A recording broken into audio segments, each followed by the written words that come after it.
Hey everyone, what's going on? Thanks for tuning in to Relevant Jukebox, and today we're going to talk about the latest album from Fire-Toolz, Eternal Home. So this is the 7th full-length album from the experimental electronic musician and songwriter Fire-Toolz, who really caught my attention back in 2019 with the release of her album Field Whispers, which, like all of her music, is an interesting blend of like vaporwave and other various strains of electronic music with black metal. It's almost like taking an artist from the Orange Milk Records roster and they're playing around with like new age inspired synthesizers that you might hear on like a One O Tricks Point Never project, and mix that with like the blast beats and the blood curdling screams of like a liturgy project, and that's kind of where you land at with Fire-Toolz. Now, Eternal Home takes those ideas to new heights, as this is her longest album to date at 26 tracks and almost an hour and a half in runtime, and all of this is separated into 4 sections. But the flow of this album can kind of be unpredictable, as a majority of it feels like it's an electronic release, but at the drop of a hat can switch into those black metal sections. The only downside of this approach is that these tracks can sometimes feel like they don't really have a certain direction, especially when you hear those black metal sections and you expect it to be structured more like a rock song. You're just kind of not going to get that. And that's kind of always an issue I've had with Fire-Toolz's songwriting approach, but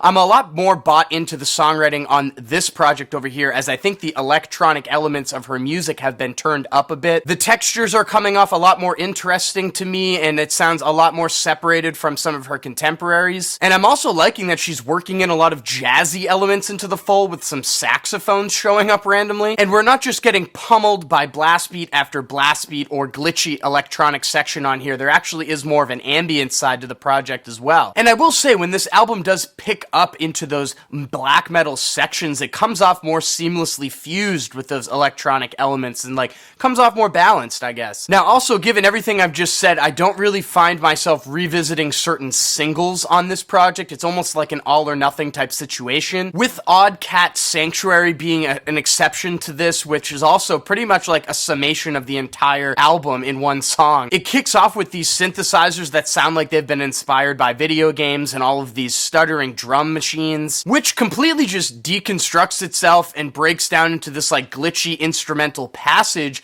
right before we're then thrust into another black metal section of all these blast beats and walls of guitars that sound like they're coming from like Sunbather era Death Heaven or something. Thick, flowy, glowy, sparkly, stingy Pain is another one that has a lot of replay value. This one kicks off and remains as a rock song, which I actually did really enjoy. And I also dug her singing on this track and how she's embracing a lot of like melodic elements, which I do kind of wish showed up on more tracks here though. And as in past releases, I've kind of wanted more of those black metal and rock elements, which I think I got on here for the most part. The track list is just a little bloated though at those 26 tracks, where some of them coming off as a bit redundant, and it wasn't really quite clear to me what differentiates the 4 different sections across this release. I mean, stylistically, they all kind of fit pretty snugly within themselves. I will say though, I think the 3rd section was the one that was the most consistent and stuck out as being my favorite. But I still love the ideas that are coming together on here. There is a lot to unpack across this long runtime. If you're a patient listener though, I think you'll be rewarded. And just like some of her past releases, I'm still left wanting a little bit more of a rock direction, but also